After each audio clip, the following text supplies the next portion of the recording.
오늘 말씀은 우리가 아시는 분은 잘 알 수 있고 또 처음 보는 분도 있을 수 있는데 우리 주일학교 아이들이 다 나가서 좀 아쉬움은 있습니다만 아주 유명한 그림 하나로 좀 시작을 해볼까 합니다. 자, 일단 첫 번째 그림을 좀 보여주실까요? 아, 기억나시는지요? 무슨 그림으로 보이시는지요? 예. 질문을 좀 바꿔본다면 저 그림에서 무엇이 보이시는지요? 뭐 익숙한 분들, 저 그림이구나라고 이제 하시는 분들도 있을 텐데, 저 그림은 프랑스 작가 생텍쥐베리가 쓴 어린 왕자. 제가 좋아해서 몇 번씩 소개해드리는 그런 소설이기도 한데요. 여러분 한 번쯤은 읽어보셨을 것 같고, 혹시 못 읽어보셨다면 이번 기회에 좀 읽어보시면 좋겠습니다. 뭐 그 유명한 말이 있죠. 안 읽은 사람은 있어도 한 번만 읽은 사람은 없다. 예, 어려운 내용이기도 하고 한편으로는 저 책에 서론에 나오는 그런 그림입니다. 내용을 요약해 보자면 이제 화자 주인공이 어린 시절에 이 그림을 그렸어요. 그래서 어른들에게 보여줍니다. 어른들에게 이게 뭐처럼 보이느냐. 그러니까 어른들은 대부분 이거 모자 아니야? 중절 모자나 뭐 이제 이런 얘기를 하는 것이죠. 이제 이 주인공이 답답한 것이죠. 자기가 그린 것은 그 그림이 아니니까요. 근데 이제 어린 왕자를 만납니다. 근데 어린 왕자에게 이 그림을 보여주니까 일단 어린 왕자의 반응은 뭐냐면 무서워하는 거예요. 예. 어른들이 볼 땐 이해 안 되죠. 중절모인데 모자를 보고 왜 무서워하지? 그런데 그 어린 왕자가 저 그림을 통해서 본 것은 바로 이거였습니다. 예. 유명한 그림이죠. 예. 코끼리를 삼킨 보아뱀 본 것이죠. 자세히 보면 중절모 같은데 뭐 뱀 머리도 보이고 눈도 이렇게 점이 찍혀 있는 것 같고 어찌 보면 얼토당토하는 이야기일 수도 있습니다. 예. 왜 저게 저렇게 물론 개인의 상상이기도 하고 또는 뭐 중절모라고 했던 모자가 보인다는 것이 뭐 틀렸다라고 할 수도 없는 것이겠죠. 자, 포인트는 그런 것입니다. 어린 왕자 이는 이 어른들과 대답이 달랐던 그 이유는 그가 사물 또는 어떤 현상을 바라보는 시각이 달랐기 때문이겠지요. 어떤 겉모양만 보고 판단한 어른들과 달리 이 어린 왕자는 이른바 상상력을 발휘했습니다. 오늘 말씀의 중요한 키워드이기도 한데요. 상상력이라고 하는 것. 다시 말씀드립니다. 저는 모자, 중절모라고 대답한 어른들이 잘못됐다. 당신들은 틀렸다. 뭐 이런 말씀을 드리는 것이 아니고요. 일정 부분 어른들은 교육, 경험을 통해서 사물이나 현상을 거의 본능적으로 어떤 쓸모 또는 필요의 차원에서 바라보는 거예요. 그러니까 어른들이 봤을 때 중절모로 보이는 건 어찌 보면 당연한 것일 수도 있습니다. 다시 말씀드리면 어른들, 여기 있는 분들이 다 어른들이니까요. 우리는 합리성이라는 것 또는 실용성이라는 것, 무엇보다 경제적인 어떤 관점에서 어떤 사물, 어떤 현상들을 바라봐요. 거의 본능적으로 그렇게 오랫동안 학습되어 왔고 경험되어 왔기 때문에 우리는 그렇게 살고 있습니다. 일정 부분 바람직하죠. 그리고 필요한 태도입니다. 현실을 살아가기 위해서는요. 그러나 우리가 잊지 말아야 할 것들은 뭐냐면 그러나 이런 어떤 태도, 이런 방식, 이런 시선들이 언제나 옳은 것은 아니라는 것이죠. 그것이 100% 적확하다는 것은 아니라는 것입니다. 더러 사물과 그 현상에 숨겨진 의미, 어떤 그 이면의 것들, 그 너머들을 생각하고 바라볼 수 있는 상상력, 이것이 필요하다는 것이죠. 이 책에서 나오는 여러 가지의 명언, 뭐 좁은 문장 가운데 하는 거죠. 우리는 다 어린아이였다는 것이죠. 어른들은 누구나가 그렇잖아요. 어른으로 태어난 사람이 없는 것이죠. 우리 다 어린 시절이 있었는데 시간이 지나면서 그 어린아이들이 갖는 어떤 그런 상상력들, 물론 이걸 미숙함이라고 말할 수도 있겠지만 우리는 좀 다른 관점들이 필요하다라는 것입니다. 특별히 신앙인들이기 때문에. 우리 신앙인들이 어떤 일들을 바라볼 때 늘 합리성으로, 실용성으로, 경제적인 관점으로 로직을 가지고 어떤 그렇게 이성적으로만 바라볼 수가 없는 것이지요. 전에도 말씀드렸듯이 신앙은 이성의 영역을 넘어가는 것이기 때문에 그러한 것입니다. 어린 왕자에 등장하는 유명한 캐릭터 하나가 있습니다. 여우가 그 대화 중에 그런 이야기를 합니다. 어린 왕자의 명 문장이기도 한데요. 이런 얘기를 하죠. 여러분 들어보셨을 겁니다. 가장 중요한 것은 눈에 보이지 않는다라는 얘기를 합니다. 우리 인생이 매우 복잡하고 때론 비극이었다가 더러는 희극이 되는 이유가 바로 여기에 있는 것 같습니다. 눈에 보이는 것은 가장 중요한 것은 눈에 보이지 않는다는 것. 눈에 보이는 것이 전부가 아닐 뿐만 아니라 보이지 않는 것이 때때로 더 중요한 경우가 많다는 것입니다. 자, 눈에 보이지 않는 것에 대해서 상상하고 그것들을 묵상할 때 비극으로 보이는 것이 희극이 되기도 하고요. 또는 희극으로 보였던 것들이 비극이 되기도 하는 것입니다. 우리 신앙인들에게는 굉장히 중요한 어떤 삶의 관점이고 태도인 것이죠. 어린 왕자 속에서 조금 더 설명하자면 그 어른들에게 그 그림을 보여줬을 때 어른들이 모자, 중절모라고 이야기한 것에 더해서 뭐라고 얘기하냐면 이런 쓸데없는 거 관심 갖지 말고 이런 거 쓸모없는 거 그리지 말고 수학 공부해라, 과학 공부해라. 그런 얘기를 한다는 내용이 그 안에 담겨 있기도 합니다. 필요한 것이지만 그것이 언제나 옳은 것은 아니라는 것을 다시 말씀드립니다. 오늘 우리가 묵상한 이야기는 유명한 이야기입니다. 다윗과 골리앗의 이야기. 어떤 누구에겐 좀 식상한 이야기일 수도 있고 또 뻔한 이야기처럼 들리는 그러한 말씀입니다만 오늘 드리고자 하는 가장 중요한 것은 눈에 보이지 않는다라고 하는 말이 무엇을 이야기하는지를 가장 분명하게, 명확하게, 아주 명징하게 보여주는 성경 속 이야기라고 생각을 합니다. 무엇보다도 오늘 살아가는 우리 한국 교회와 우리 한국의 그리스도인들에게는 더욱더 중요한 말씀이라고 생각이 돼요. 다시 말씀드립니다. 가장 유명한 널리 알려진 이야기예요. 교회에서뿐만 아니라 세상에서도 다윗과 골리앗은 많은 인용이 되는 그런 이야기이기도 합니다. 한편으로는 주일학교 교육용으로는 굉장히 안성맞춤이죠. 스토리가 재밌잖아요. 아이들에게 있어서는 여러 가지로. 그래서 뭐 선곡을 할 수도 있고 구연동화도 할 수 있고 뭐 만화로도 보여줄 수 있는 굉장히 아이들에게 좋은 그런 내용입니다만은 그러나 여러분 이건 어린이들만을 위한 동화가 아니라 사실은 어른들을 위한 동화라는 것이고 이 동화 같은 이야기 속에는 굉장히 중요한 우리 신앙인들이 결코 잊지 말아야 할 매우 중요한 원리 원칙들이 본질이 담겨 있다는 것입니다. 자, 다윗과 골리앗 이야기는 특별히 이스라엘 역사에서는 매우 중요한 변곡점을 만들어내는 사건이에요. 이에 앞선 16장, 15장 그에 앞서서 사울과 이 다윗의 이야기가 등장을 하게 되는데 특별히 사울이 이스라엘의 초대 왕으로서 세워지는데 처음 세워질 때는 하나님께서 그를 세웠어요. 여러 가지 마음에 합했던 것 같습니다. 그리고 외모를 봐도 굉장히 키도 크고 준수한 왕으로 세울 만한 그런 사람이었던 것 같아요. 그런데 그가 하나님 앞에 불순종하기 시작합니다. 그의 삶에서 하나님이 멀어지기 시작해요. 그러자 하나님께서도 그를 버리십니다.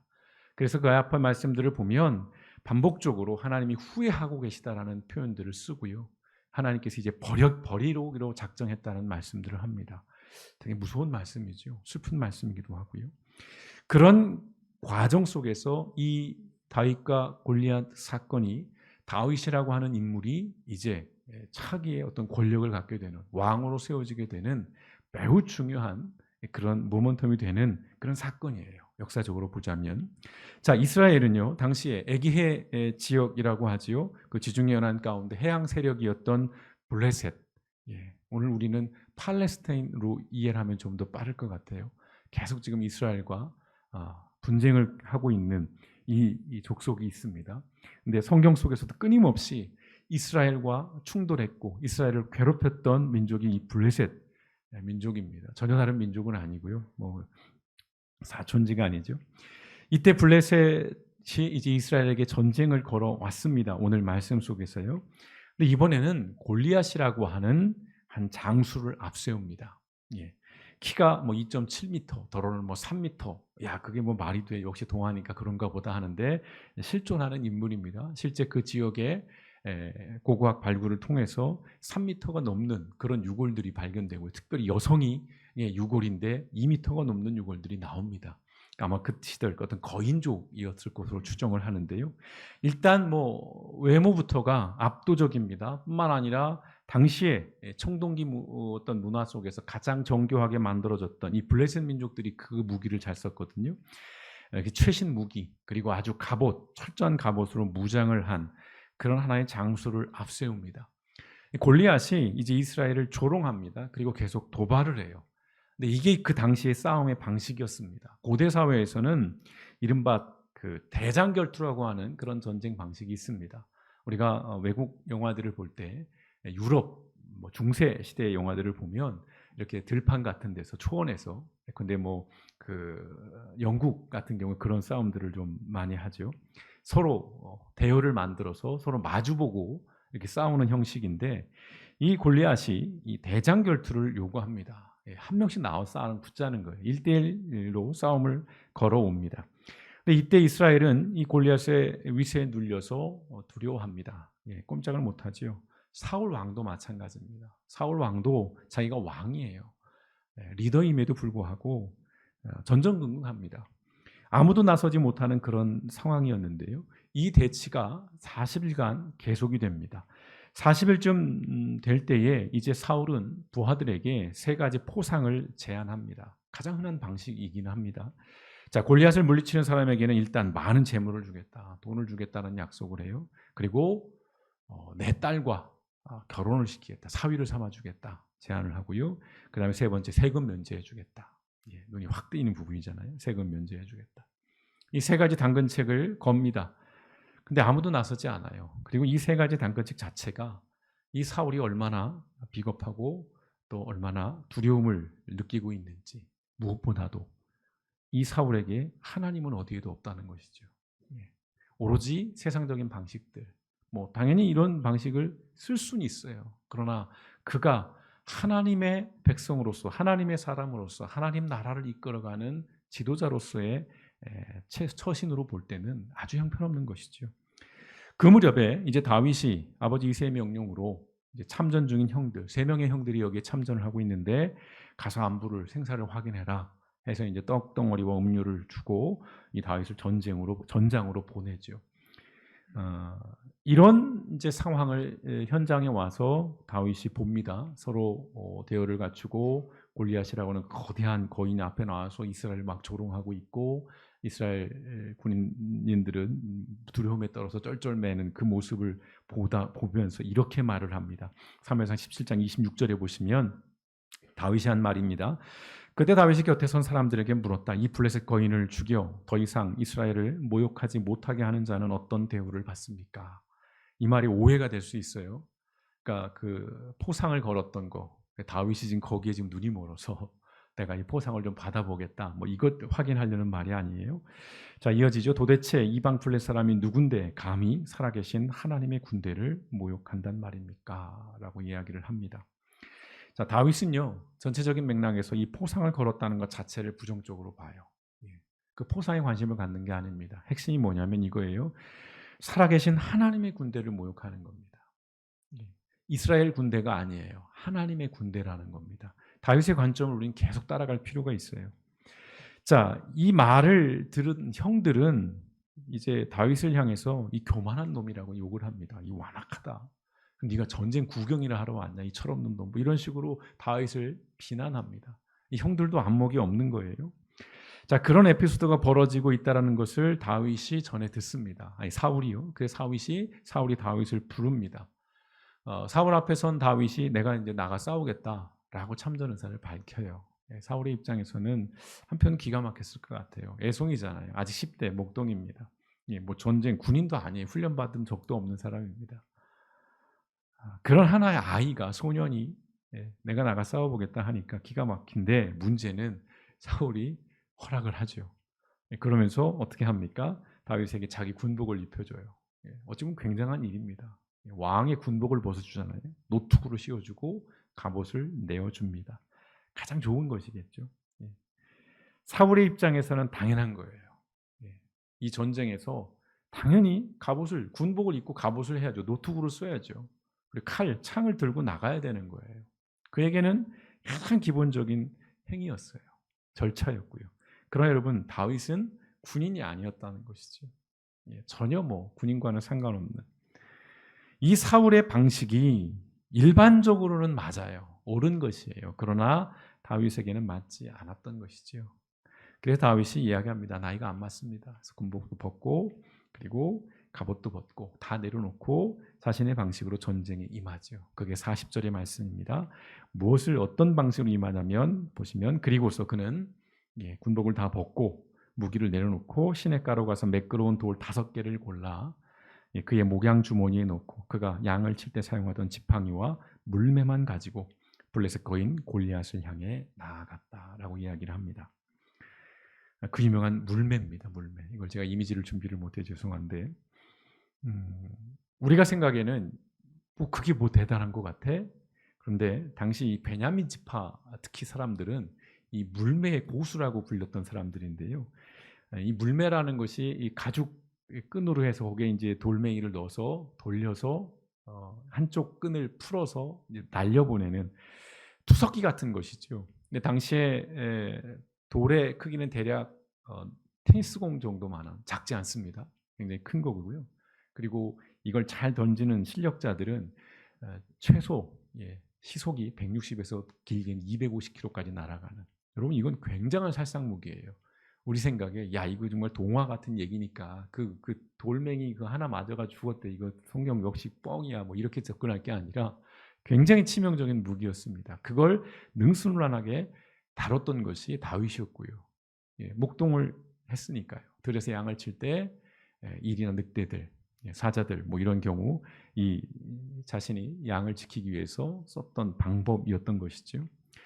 자, 다윗을 비웃고 저주하는 골리앗에게 이렇게 말합니다. 다윗이 보니까 애송이가 나오니까 막 비웃어요. 네가 나를 개로 여기냐? 막 이제 이런 식으로 얘기를 하는 것이지요. 그때 다윗이 이렇게 얘기합니다. 굉장히 유명한 말씀이죠. 45절에 47절 말씀. 긴 말씀이지만 같이 한번 읽어보겠습니다. 자, 그때 장면을 상상해 보시면서요. 시작. 이때 다윗이 소리치며 그 블레셋 사람에게 말하였다. 너는 칼과 창을 가지고 나와왔지만 나는 전능하신 여호와 곧 네가 모욕하는 이스라엘 군대의 하나님의 이름으로 나왔다. 오늘 여호와께서 너를 내 손에 넘겨주실 것이며 나는 너를 죽여 내 목을 자르고 또 블레셋 군의 시체를 새와 들짐승에게 주어 먹게 하겠다. 그러면 온 세상이 이스라엘의 하나님이 계신 것을 알게 될 것이다. 그리고 이곳에 있는 모든 사람들도 여호와께서 자기 백성을 구원하는데 창이나 칼이 필요치 않음을 알게 될 것이다. 전쟁은 여호와께 속한 것이므로 그분이 너희를 우리 손에 넘겨주실 것이다. 굉장히 멋진 말입니다. 우리가 이 소리를 알고 있죠. 이 결말을 알고 있습니다. 다윗의 승리로 끝이 납니다. 골리앗은 죽임을 당하지요. 이스라엘은 승리를 합니다. 자, 겉으로 보이는 현실, 겉으로 보이는 상황은 이길 수 없는 싸움이었어요. 싸움의 고수였던, 전쟁에서 잔뜩 앓았던 사울도 어찌하지 못하던 그런 전쟁이었습니다. 다시 말씀드립니다. 다윗은 군사훈련을 전혀 받지 않은 그저 목동에 불과한 소년이었던 것입니다. 그런데 승리했습니다. 아니 뭐 이야기가 그렇게 가니까 쓰여놓은 것이겠지. 그런 동화적인 관점으로 보지 마시고요. 이유가 뭘까를 한번 고민해 보자는 것입니다. 자, 다윗이 어떻게 승리를 했을까? 이 다윗의 싸움을 오늘 우리가 특별히 여러분 기억해 주시면 좋겠습니다. 자, 이렇게 좀 구분을 해봤습니다. 다윗의 싸움, 첫 번째는요, 싸움의 목적이었다는 것입니다. 자, 다윗이 골리앗과 싸운 그 싸움의 목적은 개인적인 원한이나 분노가 아니었다는 것이에요. 자기를 모욕하거나 자기를 폄훼하거나 또는 조금 넓히면 우리 형들이 여기 와 있으니까 내 가족을 지키려고 하는 그런 정도의 수준이 아니었다는 것이에요. 싸움의 목적이 뭐였습니까? 하나님의 영광이었다는 것이죠. 내가 이 싸움을 이겨서 내가 너를 죽여서 내가 명성을 얻을 거야. 내가 그 포상을 다 받아갈 거야. 내가 영웅 히어로가 되어볼 거야. 그런 말이 하나도 없어요. 하나님이 살아계신다는 것. 하나님이 여전히 능력 있는 분이라는 것을 여기서 내가 다 알게 하겠다라는 이야기를 하잖아요. 다윗의 이 싸움의 목적은 분명했습니다. 하나님의 영광이었어요. 두 번째로요. 싸움의 동기입니다. 좀 비슷할 수 있습니다만 한번 구분해 보실게요. 자, 개인적인 부와 명예를 위함이 아니었다는 것이죠. 사울이 포상을 걸었어요. 동기부여를 한 거죠. 어떻게든 군인들 이렇게 좀 막 그 모티베이션 한 건데 다윗은 그 포상에 관심을 가진 게 아니에요. 내가 부를 누려보겠다, 명예, 내가 왕의 사위 한번 돼보겠다 그런 마음이 아니었다는 것이에요. 뭐였습니까? 하나님의 명예예요. 누구를 모욕한다고 그러겠습니까? 하나님의 군대를 모욕하느냐라고 얘기를 하잖아요. 이스라엘 군대를 모욕하라 이런 얘기가 아니라 다윗의 관점은 그거예요. 하나님의 명예, 하나님의 명예를 위한 것이 이 싸움의 동기였다는 것입니다. 세 번째 싸움의 방식입니다. 매우 중요하죠. 자, 자신의 방식으로 싸웠어요. 그리고 자신의 강점으로 싸웠습니다.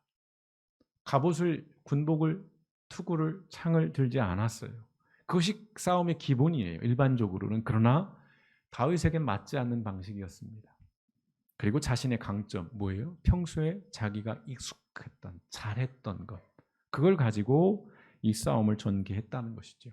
그리고 마지막으로 이게 제일 중요합니다. 네 번째 싸움의 관점입니다. 자, 이건 개인이나 민족의 싸움이 아니에요. 이스라엘 이 다윗이 다시 말씀드립니다만 자기 나라 또는 자기 가족 그것을 위한 싸움으로 보는 게 아니에요.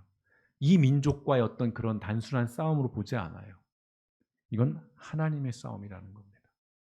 그래서 그 유명한 말을 하는 거예요. 전쟁은 하나님께 속한 것이라니까. 모든 싸움의 주관자, 그 배우는 하나님이 계시다는 거예요. 다윗이 이 싸움에 나설 수 있었던 것 하나도 중요한 이유권 가운데 하나가 바로 이겁니다. 다윗이 바라볼 때 이 싸움은 하나님의 싸움이에요. 하나님이 싸우시는 거예요. 자기는 그저 그 싸움에 하나의 도구로서 역할을 할 뿐인 것이지요. 자, 비교를 해보겠습니다. 이 골리앗과의 싸움에서 사울 왕에게는 하나님이 없었어요. 하나님을 찾지 않았어요. 하나님의 방식을 구하지 않았습니다. 오직 자신의 싸움이었어요. 그리고 늘 하던 군사적인 방법, 경험으로만 싸움을 했습니다. 당연한 것이지만 그러나 모자랐다는 것이죠. 심지어는 포상이라고 하는 지극히 인간적인 방식으로 싸웠어요. 눈에 보이는 현실 너머에 계시는 하나님을 보지 못했다는 것입니다. 이 전쟁이 어떤 전쟁인지, 이 싸움이 무슨 싸움인지. 자, 눈에 보이는 골리앗이라고 하는 그 거인에 눌려서 눈에 보이지 않는 창조주 하나님, 그 골리앗을 지은 심지어 그 골리앗보다 비교할 수 없을 만큼 크고 힘있고 능하신 그 하나님을 보지 못했다는 것입니다. 다시 말씀드리면 사울은 현실을 바라보는 새로운 상상력이 없었다는 거예요.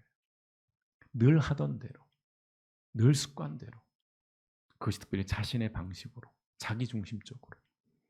이것이 사울 왕과 다윗의 차이고요. 그리고 이 차이만큼 그들의 운명이 달라지죠. 사울 왕은 버려집니다. 죽임을 당하고요. 다윗은 하나님의 마음에 합한 사람이라고 하는 평가를 받고 이제 다윗에 이어서 이스라엘의 왕이 되고 이스라엘의 전성기, 중흥기를 이끌어가는 성군이 됩니다.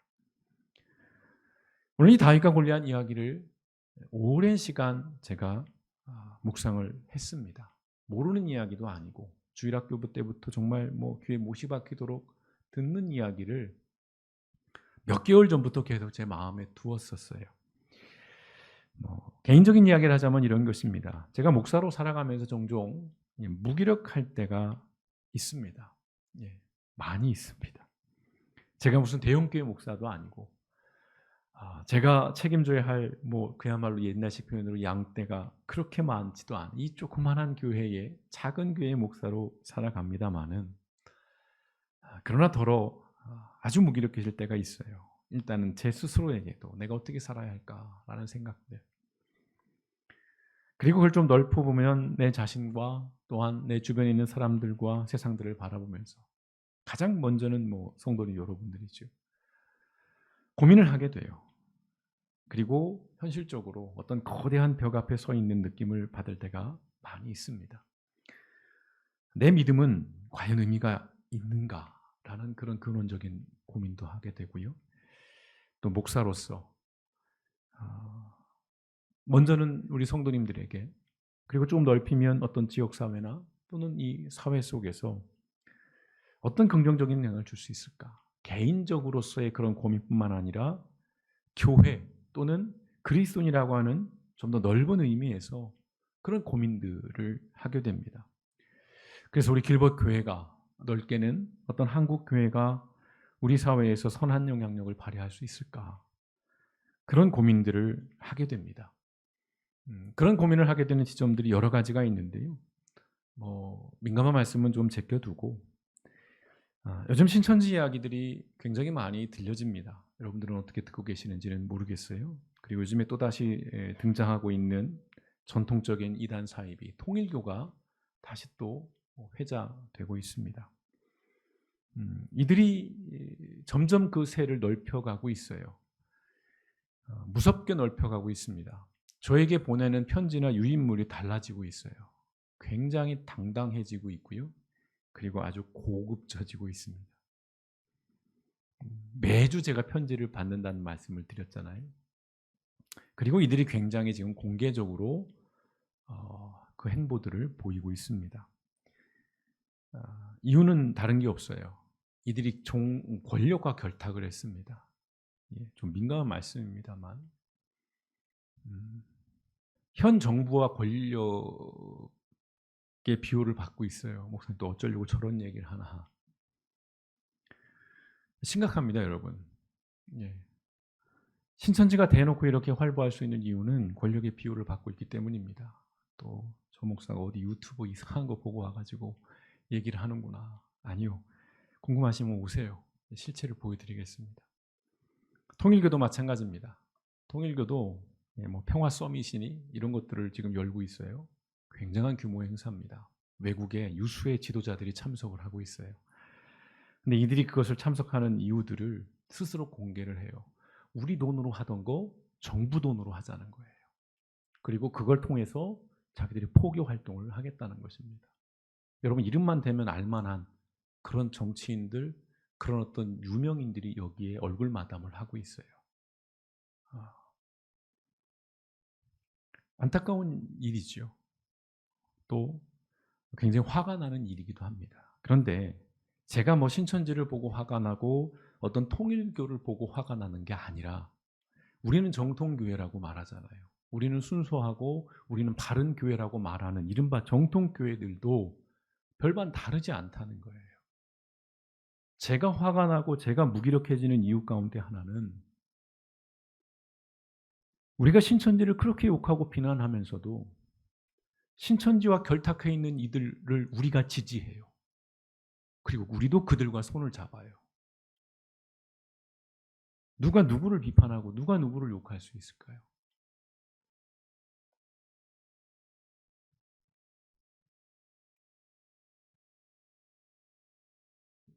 목사이기 때문에 좀 민감합니다. 그런 부분들이. 같은 목회자로서 분명히 저분들 교회 가면 막 신천지 욕 드글드글하고 막 이단이에요, 사입이에요, 막 이러는 사람들이 그들과 똑같은 목소리를 내요. 똑같이 권력 편에 서 있습니다. 그래서 그런 생각들이 듭니다. 세상이라고 하는 거대하고 견고한 벽을 허물 수 있을까? 특히 이런 저같이 작은 교회 목사들은요. 나는 정통교회 목사인데 신천지, 통일교 그 규모를 보면 기가 눌립니다. 가평에 여러분 한번 가보세요. 가평에. 신천지 본부가 있어요. 거기 성지입니다. 우스갯소리 이제 거긴 조만간 여권이 있어야 들어갈 수 있다라고 얘기를 해요. 거기 자기들이 성역화를 해놨어요. 가보면요. 궁전이 있습니다. 왕궁이 있어요. 진짜. 어마무시합니다. 한참을 들어가야 돼요. 거기 모두가 다 신천지 땅입니다.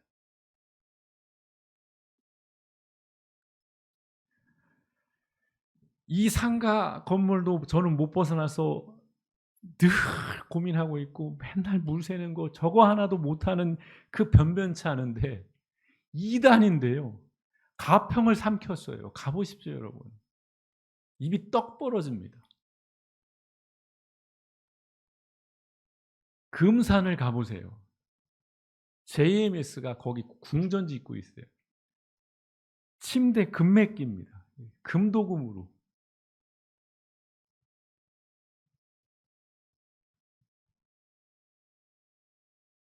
여러 가지 고민들을 하게 돼요. 그런 것들을 보면. 믿음이 뭘까라는 생각들부터 해서 과연 하나님은 왜 이런 상황들을, 불의하고 부정한 세상을 정말 하나님의 나라로 변화시킬 수 있을까? 제가 끊임없이 얘기하는 저희 목회의 가장 중요한 키워드, 하나님의 나라. 세상을 바라보면 무기력해져요. 그럼에도 제가 믿는 바는 이것입니다. 역사는 진보한다는 것입니다. 물론 퇴보하고 퇴행하는 역사도 있습니다. 죄송합니다만 지금 우리가 그렇습니다. 지금 우리는 좋게 30년, 40년 전으로 돌아가 있어요. 길게는 구한말 시대까지 가 있습니다. 그래서 좀 답답합니다. 좀 절망스럽기도 해요, 개인적으로는.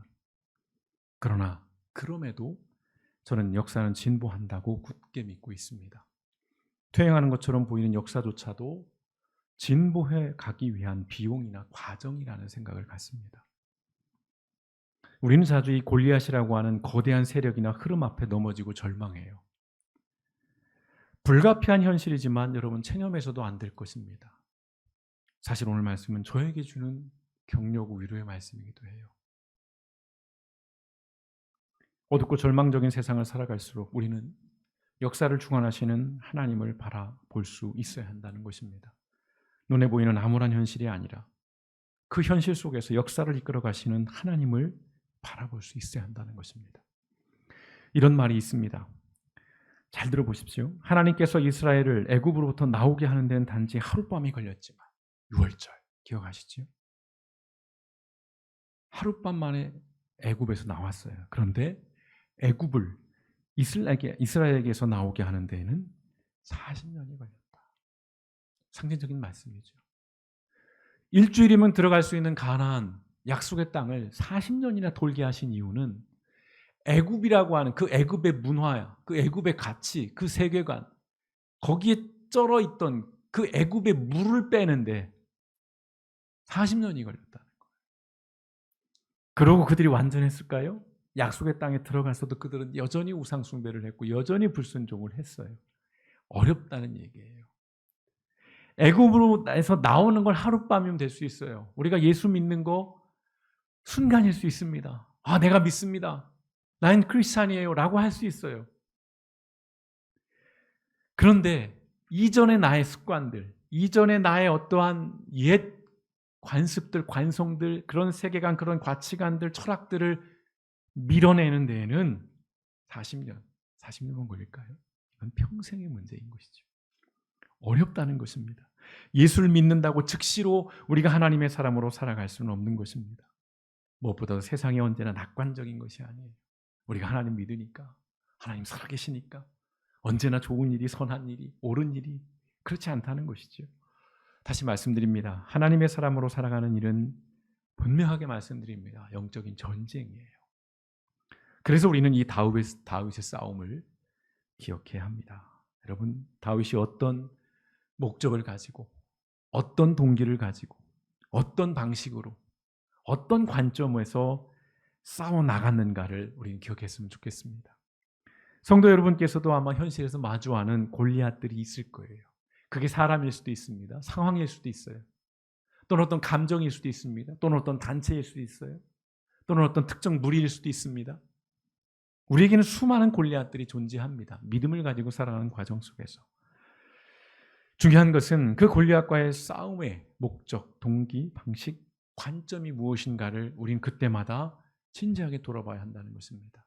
내 개인적인 원한이나 나의 어떤 자존심이나 나의 속상함이나 아니면 적어도 내 가족 또는 내 어떤 이게 아니라 우리는 이 다윗의 싸움을 기억해야 한다는 것입니다. 눈에 보이는 현실을 냉정하게 직시하면서도 눈에 보이지 않는 더 크고 능하신 하나님을 바라보면서 승리하며 살아가는 것. 그것이 믿음의 삶인 줄 믿습니다. 그러나 늘 승리하지는 않을 거예요. 더러 처참하게 패배하고 정말 무기력한 순간들이 있을 거예요. 안 되는가? 난 정말 안 되나? 목회 그만둬야 될까? 교회 그만 다녀야 될까? 내가 아무리 기도해도, 내가 아무리 애써도 하나님은 듣지 않고 내 현실은 바뀌지 않고 상황은 여전히 절망적이고 이게 무슨 의미가 있을까? 그 순간에서도 결코 우리는 기억하셨으면 좋겠습니다. 다윗이 이겼어요. 그러나 그 싸움은 하나님의 싸움이었기에 궁극적으로 하나님이 이기는 싸움입니다.